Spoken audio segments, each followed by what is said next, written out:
Hello, value of nature में आपका स्वागत है। क्या आप जानते हैं कि महाकुंभ 2025 सिर्फ एक साधारण कुंभ मेला नहीं है, बल्कि 144 वर्षों का सबसे दुर्लभ और शुभ महाकुंभ है। महाकुंभ हर 12 साल में होता है, लेकिन 144 साल का महाकुंभ क्यों खास है?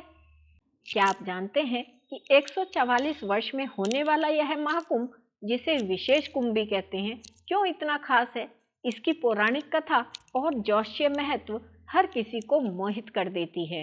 आइए इसकी कहानी और गहराई से समझते हैं। महाकुंभ की कथा भारतीय पौराणिक ग्रंथों और पुराणों में मिलती है। यह कथा समुद्र मंथन और अमृत की प्राप्ति से जुड़ी हुई है। तो चलिए इस कथा के बारे में जानते हैं।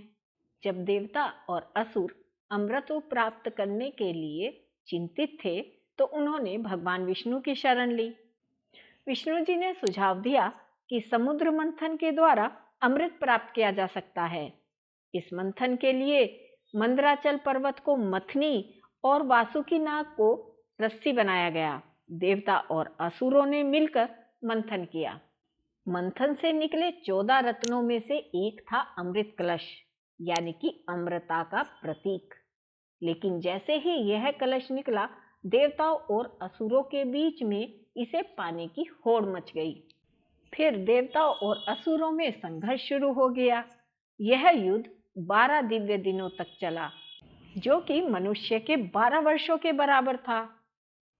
अमृत को असुरों के हाथों से बचाने के लिए भगवान विष्णु ने मोहिनी का रूप धारण किया और असुरों को छल से हरा दिया। इसी दौरान अमृत की कुछ बूंदें धरती के 4 पवित्र स्थानों पर गिरी: प्रयागराज, हरिद्वार, उज्जैन और नासिक। यही स्थान आज महाकुंभ के केंद्र हैं। इन स्थानों को तभी से पवित्र और मोक्षदायी माना गया। महाकुंभ का आयोजन इन्हीं स्थानों पर होता है। कुंभ का अर्थ होता है कलश, और कलश के मुख में भगवान विष्णु, कंठ में रुद्र और मूल में ब्रह्मा जी का वास होता है। बीच के भाग को समस्त देवियों और अंदर के जल को संपूर्ण सागर का प्रतीक माना जाता है। कुंभ सनातन संस्कृति का मूल आधार है। समुद्र मंथन के दौरान निकले अमृत कलश के कारण ही कुंभ की शुरुआत हुई थी।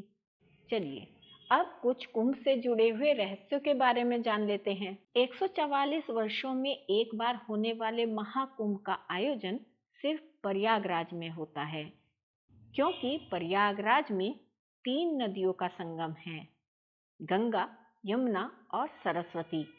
जबकि यह माना जाता है कि सरस्वती नदी विलुप्त हो चुकी है, और विलुप्त होने के बाद भी वह धरातल के नीचे बह रही है, और आज भी इसका संगम गंगा और यमुना के साथ होता है। कुंभ मेले के दौरान किसी भी समय संगम में डुबकी लगाना शुभ माना जाता है, लेकिन अमृत स्नान विशेष महत्व रखता है। माना जाता है कि अमृत स्नान के दिन स्नान करने से कई गुना लाभ होता है। अब अमृत स्नान क्या है? अमृत स्नान केवल महत्वपूर्ण दिनों पर ही होता है, जैसे कि मकर संक्रांति पर। वैसे तो 2025 में कुल मिलाकर 6 अमृत स्नान हैं, लेकिन पहला अमृत स्नान को मकर संक्रांति के अवसर पर हुआ। इस दिन सूर्य धनु राशि से मकर राशि में प्रवेश करता है। अमृत स्नान को ही राष्ट्रीय स्नान और शाही स्नान कहा जाता है। भारत में जब मुगलों का शासन था, तो उन्होंने कुंभ में होने वाले अमृत स्नान का नाम बदलकर शाही स्नान रख दिया था, और प्रयाग का नाम बदलकर इलाहाबाद रख दिया था। लेकिन अब फिर से इसे अमृत स्नान के नाम से पुकारा जा रहा है। इसे अमृत स्नान इसलिए भी कहा जाता है क्योंकि इसमें 13 अखाड़ों के नागा साधु हाथी, घोड़े और रथ पर सवार होकर पूरे ठाट बाट से आते हैं और प्रयागराज के संगम पर पवित्र स्नान करते हैं। इसलिए इसे अमृत स्नान और शाही स्नान कहा जाता है। इस अमृत योग में स्नान करने से पाप समाप्त होते हैं और जीवन के सभी कष्ट दूर हो जाते हैं। अब प्रश्न आता है, महाकुंभ के स्नान को सबसे अधिक पवित्र क्यों माना जाता है? उसका मुख्य कारण है कि इन चारों स्थानों पर अमृत की कुछ बूंदें गिरी थी, जिसके कारण वहां का जल पवित्र हो गया है। महाकुंभ के समय यहाँ पर स्नान करने से शरीर तो साफ होता ही है, साथ में मन का मैल भी साफ हो जाता है। साथ ही इस जल से सारे पाप धुल जाते हैं और पुण्यों की प्राप्ति हो जाती है। महाकुंभ में पहला स्नान नागा साधुओं द्वारा ही किया जाता है, लेकिन ऐसा क्यों? गुरु शंकराचार्य जी ने सनातन धर्म की रक्षा के लिए नागा साधुओं की टोली बनाई थी। उनका कार्य था सनातन धर्म की रक्षा करना। उस समय नागा साधु सनातन संस्कृति के सबसे बड़े रक्षक थे। सनातन संस्कृति के रक्षक होने के कारण इन्हें कुंभ के मेले में सबसे पहले स्नान करने का अधिकार दिया जाता है। नागा साधुओं को सम्मान देने के लिए यह अधिकार दिया जाता है। इसलिए चाहे कुंभ हो, पूर्ण कुंभ हो, अर्ध कुंभ हो या फिर महाकुंभ हो, अमृत स्नान में सबसे पहला स्नान नागा साधु ही करते हैं। इन्हें सनातन धर्म का योद्धा सन्यासी भी कहा जाता है। अमृत स्नान नागा साधुओं के कारण ही ज्यादा इम्पोर्टेंट माना जाता है।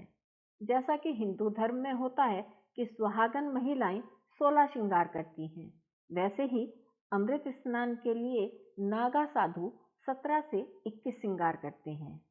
नागा साधुओं के श्रृंगार में चिमटा, रोली, डमरू, कमंडल, तिलक, काजल, भस्म, लंगोट, कुंडल, चंदन, रुद्राक्ष, कड़ा, पंचकेश, अंगूठी, फूलों की माला और त्रिशूल शामिल होते हैं। नागा साधु शरीर पर भस्म लगाते हैं, हाथ, माथे और गले में चंदन का लेप लगाते हैं, पाँव में चांदी व लोहे के कड़े पहनते हैं, पंचकेश यानी कि जटाओं को 5 बार घुमाकर सिर पर लपेटते हैं, रोली का लेप लगाते हैं, हाथों में तरह तरह की अंगूठियां पहनते हैं। इनका ये पूरा श्रृंगार भगवान शिव को समर्पित होता है। ये सब श्रृंगार करके नागा साधु अमृत स्नान के लिए निकलते हैं। भस्म से इनका तात्पर्य है कि जीवन कुछ ही समय के लिए होता है, यह नश्वर है। माथे पर तिलक और रुद्राक्ष धारण करना भक्ति का प्रतीक है। हाथों में चिमटा शस्त्रों का प्रतीक है। इनका यह श्रृंगार नेगेटिव एनर्जी को दूर करता है। अब यदि आप इस महाकुंभ में स्नान करने नहीं जा पा रहे हैं तो क्या करें? इसके लिए आप सादे पानी में गंगा और यमुना का जल मिक्स कर लें और भगवान का स्मरण करते हुए स्नान कर लें। और यदि आपके पास गंगा और यमुना का जल भी नहीं है तो आप ऐसे ही अपने भगवान या इष्ट देवता का स्मरण करते हुए स्नान कर लें। महाकुंभ का योग 144 वर्षों में एक बार आता है। महाकुंभ केवल श्रद्धालुओं का संगम नहीं बल्कि संतों और महात्माओं का महासंगम है। यहाँ नागा, साधु, तपस्वी और विभिन्न अखाड़ों के साधु अपनी परंपराओं और ज्ञान का प्रदर्शन करते हैं। 2025 का महाकुंभ इतिहास का सबसे बड़ा आयोजन बनने जा रहा है। इसे धर्म का महासागर कहा जाता है। ऐसा माना जाता है कि 144 वर्षों के इस दुर्लभ महाकुंभ में संगम में स्नान करना यानी कि प्रयागराज में स्नान करना अन्य कुंभ मेलों की तुलना में कई गुना अधिक पुण्य देता है, क्योंकि प्रयागराज में गंगा, यमुना और सरस्वती नदियों का संगम है, जिसे त्रिवेणी संगम कहा जाता है। महाकुंभ का उल्लेख कई पुराणों में मिलता है। स्कंद पुराण में भी है और पद्म पुराण में भी है, भागवत पुराण में भी इसका उल्लेख है। यह ग्रंथ हमें बताते हैं कि कुंभ के दौरान इन पवित्र स्थानों में स्नान करने से अमृत के समान पुण्य प्राप्त होता है। इसमें बताया गया है कि महाकुंभ में स्नान करने से 100 जन्मों के पाप मिट जाते हैं। इन ग्रंथों के अनुसार 144 वर्षों का महाकुंभ अत्यंत पुण्य और मोक्ष का द्वार खोलने वाला है। और भागवत पुराण में समुद्र मंथन और अमृत की कथा दी गई है। अब सवाल उठता है कि हर 144 वर्ष में आने वाला महाकुंभ क्यों खास है? इसका रहस्य छिपा है ज्योतिष शास्त्र में। महाकुंभ हर 12 वर्ष में एक बार आता है, क्योंकि बृहस्पति यानी जुपिटर को सूर्य का एक चक्कर लगाने में 12 वर्ष लग जाते हैं। और जब यह ग्रह सूर्य का एक चक्कर 12 वर्षों में पूरा करके कुंभ राशि में प्रवेश करता है तो इसी से महाकुंभ की स्थिति बनती है। और कुंभ पर्व का योग सूर्य, चंद्रमा, गुरु और शनि के संबंध से सुनिश्चित होता है। कुंभ मेले का आयोजन वैसे तो 4 वर्षों में एक बार, अर्ध कुंभ 6 वर्षों में एक बार और महाकुंभ 12 वर्षों में एक बार होता है। कुंभ मेला हर 12 साल में एक बार आता है, लेकिन जब 12 कुंभ पूरे हो जाते हैं यानी 12 × 12 = 144 ईयर्स, तब इस विशेष कुंभ का आयोजन होता है और 2025 में यह दुर्लभ संयोग बन रहा है। यह कोई सामान्य कुंभ नहीं है, बल्कि 144 वर्षों में बनने वाला एक दुर्लभ ज्योतिषीय योग है।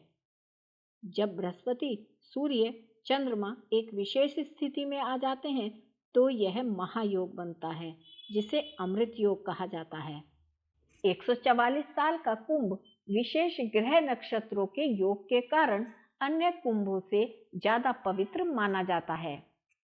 ज्योतिष शास्त्र के अनुसार इस समय गंगा, यमुना और सरस्वती में स्नान करना केवल शरीर को शुद्ध नहीं करना, बल्कि आत्मा को मोक्ष के करीब ले जाना है। इस अमृत योग में स्नान करने से पाप समाप्त होते हैं और जीवन के सभी कष्ट दूर हो जाते हैं।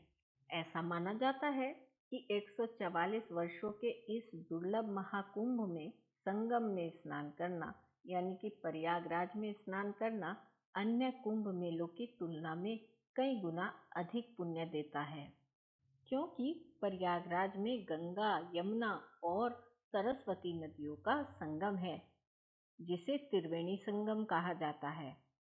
महाकुंभ सिर्फ एक आयोजन नहीं है, बल्कि ज्योतिषीय चमत्कार, पौराणिक कथा और मानव आस्था का संगम है। क्या आप तैयार हैं इस अमृत योग का हिस्सा बनने के लिए? यदि हाँ, तो जुड़िए इस दिव्य यात्रा में, क्योंकि ऐसा अवसर जीवन में सिर्फ एक बार आता है।